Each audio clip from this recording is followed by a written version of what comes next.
ಕನ್ನಡದ ಬಗ್ಗೆ ನಾಲ್ಗೆ ಹರಿಬಿಟ್ಟಿದ್ದ ಕಮಲ್ ಹಾಸನ್ ವಿರುದ್ಧ ಕನ್ನಡಿಗರ ಆಕ್ರೋಶ ಮುಂದುವರೆದಿದೆ.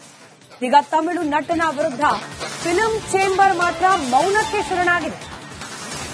ಎಲ್ಲವನ್ನ ಗಮನಿಸ್ತಾ ಇದ್ರೆ ಹಲ್ಲಿಲ್ಲದ ಹಾವಾಯ್ತ ಚಲನಚಿತ್ರ ವಾಣಿಜ್ಯ ಮಂಡಳಿ ಅನ್ನೋ ಅನುಮಾನ. ಕಮಲ್ ಹಾಸನ್ ವಿರುದ್ಧ ಧೈರ್ಯ ತೋರಿಸ್ತಿಲ್ಲ ಯಾಕೆ? ಕಮಲ್ ಹಾಸನ್ ವಿರುದ್ಧ ಫಿಲ್ಮ್ ಚೇಂಬರ್ನ ಯಾರೂ ಮಾತನಾಡ್ತಿಲ್ಲ ಯಾಕೆ? ಕನ್ನಡಕ್ಕಿಂತ ಕಮಲ್ ಹಾಸನ್ ಅವರಿಗೆ ಆದ್ಯತೆ ಹೆಚ್ಚಾಯ್ತಾ ಅಥವಾ ಕಮಲ್ ಹಾಸನ್ ಅವರನ್ನ ಕಂಡು ಹೆದರ್ತಾ ಇದೆಯಾ ಫಿಲ್ಮ್ ಚೇಂಬರ್? ಕನ್ನಡ ಪರ ಸಂಘಟನೆಗಳು, ಕೆಲ ನಟ ನಟಿಯರು ಇಂಡಿವಿಜುವಲ್ ಆಗಿ ಮಾತನಾಡಿದರು. ಆದರೆ ಎಲ್ಲಕ್ಕಿಂತ ಹೆಚ್ಚಾಗಿ ಅಧಿಕೃತವಾಗಿ ಮಾತನಾಡೋ ಹಕ್ಕು ಜವಾಬ್ದಾರಿ ಎರಡೂ ಇರೋದು ಫಿಲ್ಮ್ ಚೇಂಬರ್ಗೆ. ಆದರೆ ಕನ್ನಡ ಚಲನಚಿತ್ರ ವಾಣಿಜ್ಯ ಮಂಡಳಿ ಮಾತ್ರ ಸಂಪೂರ್ಣವಾಗಿ ಮೌನಕ್ಕೆ ಶರಣಾಗಿದೆ. ವಾಣಿಜ್ಯ ಮಂಡಳಿಯ ಈ ಮೌನ ಯಾವ ಕಾರಣಕ್ಕೆ ಅನ್ನೋ ಪ್ರಶ್ನೆ ಇದೀಗ ಉದ್ಭವ ಆಗ್ತಾ ಇದೆ. ಮತ್ತಷ್ಟು ಡೀಟೇಲ್ಸ್ ನೊಂದಿಗೆ ನನ್ನ ಕಲೀಗ್ ವೀರೇಶ್ ನೇರ ಸಂಪರ್ಕದಲ್ಲಿದ್ದಾರೆ. ವೀರೇಶ್, ಹೋರಾಟಗಳಾಯ್ತು, ಪ್ರತಿಭಟನೆಗಳಾಯ್ತು, ಚಿತ್ರ ರಿಲೀಸ್ ಆದ್ರೆ ಥಿಯೇಟರ್ಗೆ ಬೆಂಕಿ ಹಚ್ಚಲಿಕ್ಕೂ ಸಿದ್ಧ ಅನ್ನೋ ಮಟ್ಟಿಗೆ ಕನ್ನಡಿಗರು ಆಕ್ರೋಶವನ್ನ ವ್ಯಕ್ತಪಡಿಸುತ್ತಿದ್ದಾರೆ. ಫಿಲ್ಮ್ ಚೇಂಬರ್ನವರಿಗೆ ಅತಿಯಾದ ವ್ಯಾಮೋಹ ಯಾವ ಕಾರಣಕ್ಕೆ ಕಮಲ್ ಹಾಸನ್ ಅವರ ಮೇಲೆ? ಕನ್ನಡ ಭಾಷೆ ಅದರ ಅಭಿಮಾನಕ್ಕಿಂತ ಹೆಚ್ಚಾಗೋಯ್ತಾ ಕಮಲ್ ಹಾಸನ್ ಅವರು?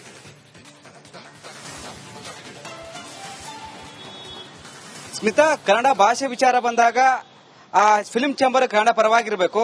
ಬಟ್ ಇದೀಗ ತಮಿಳ ನಟ ಕಮಲ್ ಹಾಸನ್ ಪರವಾಗಿದೆ ಎಂಬುದು ಒಂದು ಕಡೆ ಅನುಮಾನ ಮೂಡುತ್ತೆ. ಯಾಕಂದ್ರೆ ಕಮಲ್ ಹಾಸನ್ಗೆ ಡೆಡ್ ಲೈನ್ ಕೊಟ್ಟಿದ್ರು, 2 ದಿನ ಒಳಗಡೆ ಕ್ಷಮೆ ಕೇಳಬೇಕು, ಇಲ್ಲ ಅಂದ್ರೆ ನಿಮ್ಮ ಚಿತ್ರ ರಿಲೀಸ್ ಆಗಲ್ಲ, ನಾವು ಬಿಡೋದಿಲ್ಲ ಅಂತ ಒಂದು ಕಡೆ ಫಿಲ್ಮ್ ಚೇಂಬರ್ಸ್ ಒಂದ್ ಕಡೆ ಎಚ್ಚರಿಕೆ ನೀಡಿತ್ತು. ಅದಾದ ನಂತರ ಮತ್ತೆ ಇಲ್ಲ 2 ದಿನ ಅಲ್ಲ, ಮತ್ತೆ 3-4 ದಿನ ನಾವು ವೇಟ್ ಮಾಡ್ತೀವಿ, ಕಾಯ್ತಾ ಇದೀವಿ, ಅಲ್ಲಿನ ವಾಣಿಜ್ಯ ಮಂಡಳಿ ಸಂಪರ್ಕ ಮಾಡ್ತೀವಿ, ಕಮಲ್ ಹಾಸನ್ ಅವರನ್ನ ಸಂಪರ್ಕ ಮಾಡ್ತೀವಿ, ಕ್ಷಮೆ ಕೇಳುವಂತ ಹೇಳ್ತೀವಿ ಅಂತ ಒಂದ್ ಕಡೆ ರಿಕ್ವೆಸ್ಟ್ ಮಾಡುವ ಸ್ಟೇಜ್ಗೆ ಫಿಲ್ಮ್ ಚೇಂಬರ್ ಹೋಗಿದೆ. ಹೀಗಾಗಿ ಕನ್ನಡಪರ ಸಂಘಟನೆಗಳು ಒಂದ್ ಕಡೆ ಆಕ್ರೋಶ ಹೊರಾಗ್ತಿದ್ದಾರೆ, ಒಂದ್ ಕಡೆ ಫಿಲ್ಮ್ ಚೇಂಬರ್ಗೆ ಮುತ್ತಿ ಹಾಕ್ತಿವಿ.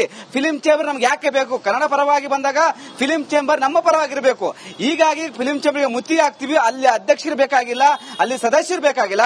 ಒಂದ್ ಕಡೆ ಅಡ್ಡಗೋಡೆ ದೀಪ ಇಟ್ಟಿರ್ತಾರ, ಒಂದ್ ಕಡೆ ಫಿಲ್ಮ್ ಚೇಂಬರ್ ಮಾತಾಡುತ್ತೆ, ಒಬ್ರು ರಿಕ್ವೆಸ್ಟ್ ಮಾಡ್ತು ಅಂತಂದ್ರೆ ಒಬ್ರು ಬ್ಯಾನ್ ಮಾಡುದು ಅಂತ ಹೇಳ್ತಾರೆ, ಮತ್ತೊಂದ್ ಕಡೆ ಡಿಸ್ಟ್ರಿಬ್ಯೂಟರ್ ಕಟ್ಟಿಸಿ ಅವರು ಫಿಲ್ಮ್ ರಿಲೀಸ್ ಮಾಡಿದ್ರೆ ನಾವೇನ್ ಮಾಡ್ಬೇಕಂತ ಒಂದ್ ಕಡೆ ಅದು ಸಹ ಹೇಳ್ತಾರೆ. ಹೀಗಾಗಿ ಎಲ್ಲ ಒಂದ್ ಕಡೆ ಹಲವು ಹೇಳಿಕೆಗಳು ಅನುಮಾನ ಮೂಡುತ್ತೆ. ಒಂದ್ ಕಡೆ ಕಮಲ್ ಹಾಸನ್ ಪರವಾಗಿ ಫಿಲ್ಮ್ ಚೇಂಬರ್ ಇದೆ ಎಂಬುದು ಒಂದ್ ಕಡೆ ಸಂಪರ್ಕದಲ್ಲಿರಿ.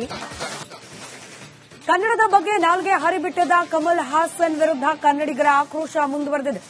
ಈಗ ತಮಿಳು ನಟನ ವಿರುದ್ಧ ಫಿಲ್ಮ್ ಚೇಂಬರ್ ಮಾತ್ರ ಮೌನಕ್ಕೆ ಶರಣಾಗಿದೆ. ಎಲ್ಲವನ್ನ ಗಮನಿಸ್ತಾ ಇದ್ರೆ ಹಲ್ಲಿಲ್ಲದ ಹಾವಾಯ್ತ ಚಲನಚಿತ್ರ ವಾಣಿಜ್ಯ ಮಂಡಳಿ ಅನ್ನೋ ಅನುಮಾನ. ಕಮಲ್ ಹಾಸನ್ ವಿರುದ್ಧ ಧೈರ್ಯ ತೋರಿಸ್ತಿಲ್ಲ ಯಾಕೆ? ಕಮಲ್ ಹಾಸನ್ ವಿರುದ್ಧ ಫಿಲ್ಮ್ ಚೇಂಬರ್ನ ಯಾರೂ ಮಾತನಾಡ್ತಿಲ್ಲ ಯಾಕೆ? ಕನ್ನಡಕ್ಕಿಂತ ಕಮಲ್ ಹಾಸನ್ ಅವರಿಗೆ ಆದ್ಯತೆ ಹೆಚ್ಚಾಯ್ತಾ ಅಥವಾ ಕಮಲ್ ಹಾಸನ್ ಅವರನ್ನ ಕಂಡು ಹೆದರ್ತಾ ಇದೆಯಾ ಫಿಲ್ಮ್ ಚೇಂಬರ್? ಕನ್ನಡ ಪರ ಸಂಘಟನೆಗಳು, ಕೆಲ ನಟ ನಟಿಯರು ಇಂಡಿವಿಜುವಲ್ ಆಗಿ ಮಾತನಾಡಿದರು. ಆದರೆ ಎಲ್ಲಕ್ಕಿಂತ ಹೆಚ್ಚಾಗಿ ಅಧಿಕೃತವಾಗಿ ಮಾತನಾಡೋ ಹಕ್ಕು ಜವಾಬ್ದಾರಿ ಎರಡೂ ಇರೋದು ಫಿಲ್ಮ್ ಚೇಂಬರ್ಗೆ. ಆದರೆ ಕನ್ನಡ ಚಲನಚಿತ್ರ ವಾಣಿಜ್ಯ ಮಂಡಳಿ ಮಾತ್ರ ಸಂಪೂರ್ಣವಾಗಿ ಮೌನಕ್ಕೆ ಶರಣಾಗಿದೆ. ವಾಣಿಜ್ಯ ಮಂಡಳಿಯ ಈ ಮೌನ ಯಾವ ಕಾರಣಕ್ಕೆ ಅನ್ನೋ ಪ್ರಶ್ನೆ ಇದೀಗ ಉದ್ಭವ ಆಗ್ತಾ ಇದೆ. ಮತ್ತಷ್ಟು ಡೀಟೇಲ್ಸ್ ನೊಂದಿಗೆ ನನ್ನ ಕಲೀಗ್ ವೀರೇಶ್ ನೇರ ಸಂಪರ್ಕದಲ್ಲಿದ್ದಾರೆ. ವೀರೇಶ್, ಹೋರಾಟಗಳಾಯ್ತು, ಪ್ರತಿಭಟನೆಗಳಾಯ್ತು, ಚಿತ್ರ ರಿಲೀಸ್ ಆದ್ರೆ ಥಿಯೇಟರ್ಗೆ ಬೆಂಕಿ ಹಚ್ಚಲಿಕ್ಕೂ ಸಿದ್ಧ ಅನ್ನೋ ಮಟ್ಟಿಗೆ ಕನ್ನಡಿಗರು ಆಕ್ರೋಶವನ್ನ ವ್ಯಕ್ತಪಡಿಸುತ್ತಿದ್ದಾರೆ. ಫಿಲ್ಮ್ ಚೇಂಬರ್ನವರಿಗೆ ಅತಿಯಾದ ವ್ಯಾಮೋಹ ಯಾವ ಕಾರಣಕ್ಕೆ ಕಮಲ್ ಹಾಸನ್ ಅವರ ಮೇಲೆ? ಕನ್ನಡ ಭಾಷೆ ಅದರ ಅಭಿಮಾನಕ್ಕಿಂತ ಹೆಚ್ಚಾಗೋಯ್ತಾ ಕಮಲ್ ಹಾಸನ್ ಅವರು?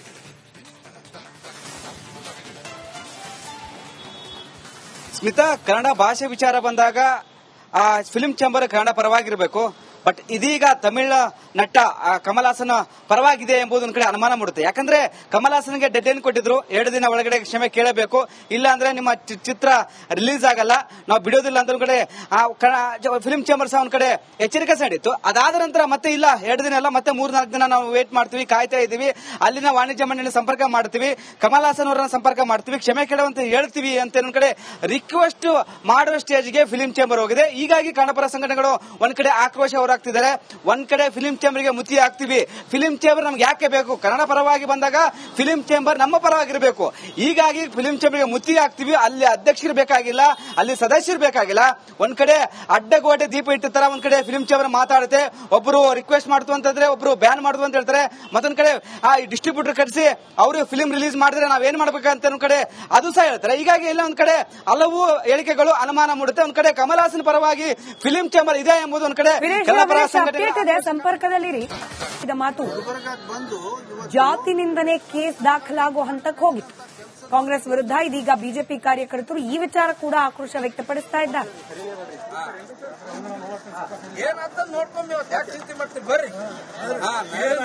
ಏನ್ ರವಿಕುಮಾರ್ ಒಬ್ಬರಲ್ಲ, ಇಡೀ ಕರ್ನಾಟಕದ ಜೊತೆಗೆ ಬರ್ರಿ.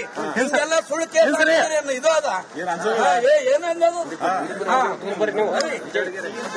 ಏನ್ ದಲಿತರ ಕೇಸ್ ಹಿಂಗೆಲ್ಲ ದುರ್ಬಳಕೆ ಮಾಡ್ಕೊಂಡು ಬಂದು ಇವತ್ತು ಸರ್ಕಾರ ಏನ್ ಮಾಡಬೇಕಾಗಿದ್ದಂತ ಕೆಲಸದ ಬಗ್ಗೆ ಎಚ್ಚೆತ್ತುಗೊಳಿಸುವಂತ ಕೆಲಸ ಮಾಡ್ತಾ ಇದ್ದಾರೆ. ನಾವೆಲ್ಲರೂ ಕೂಡಿ ಇದು ಮಾಡ್ತಾ ಇದ್ದೀವಿ. ಬಿಜೆಪಿ ವತಿಯಿಂದ ನಾವು ಹೋರಾಟ ಕೂಡ ಮಾಡ್ತೀವಿ, ಏನ್ ಬೇಕಾದ್ ಮಾಡ್ತೀವಿ. ಇವತ್ತು ರವಿಕುಮಾರ್ ಬಗ್ಗೆ ಈ ರೀತಿಯ ದೌರ್ಜನ್ಯ ನಡೆಯೋದಿಲ್ಲ, ಯಾವ ಕಾರಣಕ್ಕೂ ನಡೆಯೋದಿಲ್ಲ. ನಾವು ಈ ಮೆಸೇಜ್ ಅನ್ನ ಸರ್ಕಾರಕ್ಕೆ ಕೊಡ್ಲಿಕ್ಕೆ ನಾವು ಬಂದಿದ್ದೇವೆ.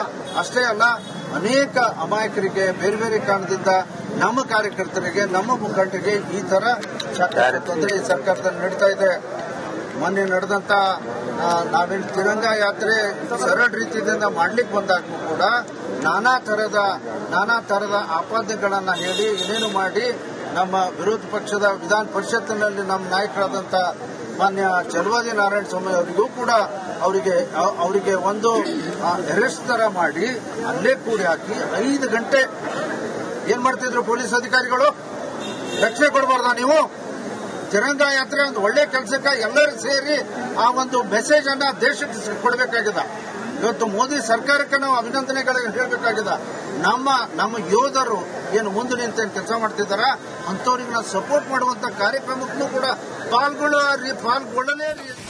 ಮತ್ತಷ್ಟು ಡೀಟೇಲ್ಸ್ ನಮ್ಮ ಪ್ರತಿನಿಧಿ ಓಂ ಪ್ರಕಾಶ್ ನೀಡ್ತಾ ಹೋಗ್ತಾರೆ. ನೇರ ಸಂಪರ್ಕದಲ್ಲಿದ್ದಾರೆ ಓಂ ಪ್ರಕಾಶ್. ಮಹಿಳಾ ಅಧಿಕಾರಿಗೆ ನಿಂದಿಸಿದ್ದಾರೆ ಅನ್ನೋ ಆರೋಪ, ಇದನ್ನು ಒಂದ್ ಹಂತದಲ್ಲಿ ಒಪ್ಕೊಂಡಿದ್ದಾರೆ ಕೂಡ ಎಂಎಲ್ಸಿ ರವಿಕುಮಾರ್ ಅವರು. ಬಿಜೆಪಿ ನಾಯಕರು ಮಾತನಾಡ್ತಿರೋದು ನೋಡಿದ್ರೆ ದೇಶಕ್ಕೋಸ್ಕರ ಹೋರಾಟ ಮಾಡಿದ್ದಾರೆ, ಅವ್ರ ವಿರುದ್ಧ ಸರ್ಕಾರ ದ್ವೇಷದ ಕೇಸ್ ದಾಖಲು ಮಾಡಿದೆ ಅನ್ನೋ ರೀತಿಯಲ್ಲಿದೆ. ಮಾತನಾಡಿದ್ ನಿಜ, ಇದೀಗ ಕೇಸನ್ನು ಅನುಭವಿಸಬೇಕಾಗಿರೋದು ಕೂಡ ಅಷ್ಟೇ ಸತ್ಯ. ಡೀಟೇಲ್ಸ್ ಕೊಡೋದಾದ್ರೆ